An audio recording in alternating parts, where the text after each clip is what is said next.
Wild Girl of Catahoula.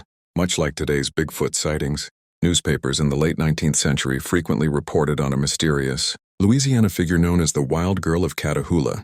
No one ever discovered the Wild Girl's identity, although some speculated she was the abandoned child of a gypsy woman who once lived in the area with two young girls.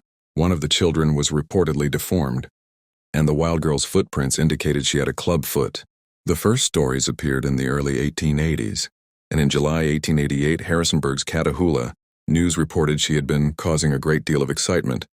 15 miles west of town, the Swilly family claimed the girl, snatched up a goose on their farm, and then took off into the woods and evaded several search parties. A month later, two men reported seeing the Wild Girl near Hemp's Creek in LaSalle Parish. The St. Paul Daily Globe declared, "They say she is one of the most ferocious-looking beings that the human eye was ever cast upon." The men tried to question her, but she would not let them get near. The newspaper claimed she is as fleet as a deer, and at one leap she cleared a root 7 feet high. She uses no language, only gibberish.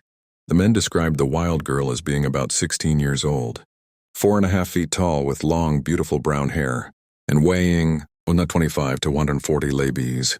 She carried an old knife and seemed to limp when she walked, although they could not detect a deformed foot. Once again, a search party was organized to try to capture the Wild Girl, but it was unsuccessful.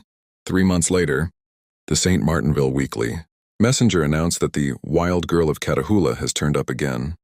This time the witnesses were Captors J.M. Ball and J.C. Goulden, two men of good character who were fishing on Clear Creek near Little River. Ball claimed that when he heard some nearby hogs squealing as if something had attacked one, he and Goulden investigated. They soon came to a human being standing on a log, with a pig in one hand and a short knife in the other.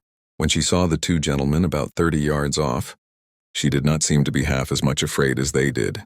The two men backed away from the woman, whom Ball described as a white female without clothes and would seem to weigh about 140 pounds and as active as a cat.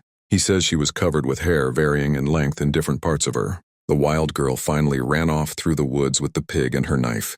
The Clear Creek episode led some people to suspect that the entire Wild Girl story was a hoax. The Lake Charles Echo claimed that some Alexandria businessmen decided to cash in on the story after the first few sightings. At the time, alligators were often used to advertise matches, patent medicines, and almanacs. The newspaper speculated that the businessmen got the idea of using the Wild Girl's image for advertising and hired Goulden, who happened to be a popular Lake Charles artist, to concoct the story.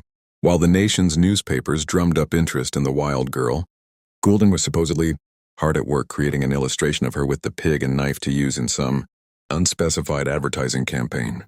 The Echo's theory would make sense if it weren't for the fact that respectable citizens continued to encounter the Wild Girl for at least 3 more years. According to an Idaho newspaper, prominent Pineville merchant J.H. Hartner and his 16-year-old daughter were traveling with another couple in buggies from Fishville to Pineville in October 1890 when they saw a white female, dressed in a faded homespun dress and barefooted.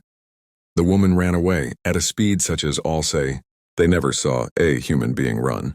The last mention of the Wild Girl the author could find was in 1891, when a woman supposed to be her was seen in Upper Franklin Parish.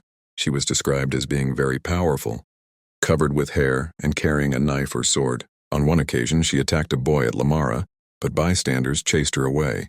Because this was the first time the Wild Girl was known to be violent, a group of armed men gave chase with dogs but could not catch her. The ultimate fate of the Wild Girl of Catahoula is not known.